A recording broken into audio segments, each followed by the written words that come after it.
ব্যয় করতাম, এই সময়টা আমি আল্লাহর জিকিরে কাটাই দিতাম। সুবহানাল্লাহ জোরে কর না।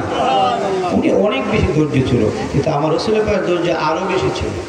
হুজুর সাল্লাল্লাহু আলাইহি ওয়াসাল্লাম সাহাবীদেরকে ওয়াজ করতেছেন, বাঘা বাঘা সাহাবীরা বসা, ওমর রাদিয়াল্লাহু তাআলার মতো এরকম বাঘা বাঘা সাহাবী বসা।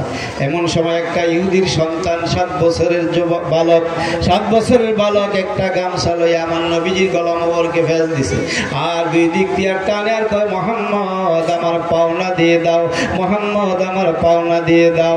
হযরত ওমর রাদিয়াল্লাহু তাআলা আনহু তরবারি দাঁড়াই গেলেন, ইয়া রাসূলুল্লাহ, ইহুদির বাচ্চা 7 বছরের যুবক আপনার গলা মোবারকে গামছা দিয়ে ফেল দিয়ে টানে আর পাওনা দিতে কয়। হুজুর, ইয়া রাসূলুল্লাহ, নবীজি গো, আপনার কাছে কত টাকা বাচ্চাটাই পাবে বলেন, আমার পকেট থেকে দেয়া দেই আর তরবারি দিয়ে দুইটা টুকরা করে দে। আমাদের সামনে আপনার গলা মোবারকে গামছা লাগাইলো, আমরা সহ্য করতে পারি না। আমার নবী ওমরকে সান্ত্বনা দিলেন, ওমর শান্ত হও।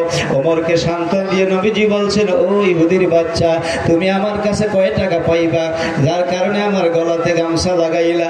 ইহুদির সন্তান ডাক দেয়া কই, ইয়া রাসূলুল্লাহ, ইয়া হাবিবাল্লাহ, নবী গো, আমি আপনার কাছে একটি টাকাও পাইব না, তাইলে কেন আমার গলায় গামছা লাগাইয়া টাকার কথা বলছো? কই, ইয়া রাসূলুল্লাহ, আমি আমার আব্বার জবান থেকে শুনেছি তাওরীত কিতাবে নাকি আপনার 40টা গুণের কথা লেখা আছে। সুবহানাল্লাহ বলেন না। তাওরীত কিতাব নাযিল হইছে মূসা আলাইহিস সালামের উপর, এই কিতাবে 40টা গুণের কথা লেখা আছে। ইয়া রাসূলুল্লাহ, একে একে আমি পরীক্ষা কইরা 39টা গুণ আপনার মধ্যে পাইছি, একটা গুণ পরীক্ষা করা বাকি ছিল। এই গুণটা পরীক্ষা করার জন্য আপনার গলা মোবারকে গামছা লাগাইছি। আল্লাহ পাক আপনাকে কতটুকু ধৈর্য দান করেছে।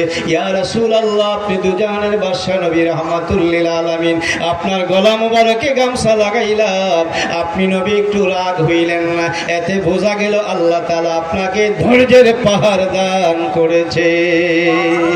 নবী গো, আমি আর ইহুদি থাকতে চাই না, আমারে ফরাইয়া দিন ইমানি কালেমা লা ইলাহা ইল্লাল্লাহু মুহাম্মাদুর রাসূলুল্লাহ সাল্লাল্লাহু আলাইহি ওয়াসাল্লাম।